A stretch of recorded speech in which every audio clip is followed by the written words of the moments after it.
Hello everyone, welcome to our one more mini blog. నేనైతే gold షాప్కి వచ్చేసాను. ఇవి చూసాక ఎందుకు వచ్చానో అర్థమై ఉంటుంది మీకు. రేపు వరలక్ష్మి వ్రతం ఉంది కదా, సో వరలక్ష్మి లాకెట్ తీసుకుందామని వచ్చానమాట.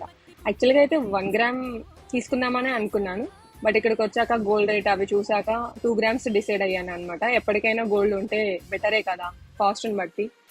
ఫైనల్గా నా బిల్ అయితే డిస్కౌంట్ అయితే ఒక 433 రూపీస్ వచ్చింది. 15,000 రౌండ్ ఫిగర్ అయిందనమాట.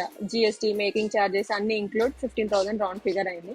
దీంట్లో వాళ్ళకి ఐడి ప్రూఫ్ కూడా మ్యాండేటరీగా కావాలి అంట. పాన్ కార్డ్ వద్దు అంట, ఆధార్ డ్రైవింగ్ లైసెన్స్ కావాలని చెప్పారు. నా దగ్గర ఎలాగో డ్రైవింగ్ లైసెన్స్ లేదు కదా, సో ఆధార్ కార్డ్ ఇచ్చేసి మేనేజ్ చేశాను అనమాట. ఇంకా తనకేమో హిందీ తెలుగు రావట్లేదు, మనకేదో కొంచెం వచ్చు కదా లైట్గా హిందీ, సో దాంతో మేనేజ్ చేశాను. ఇంకా గోల్డ్ వెయిట్ వచ్చేసి 2.032 గ్రామ్స్ ఉంది.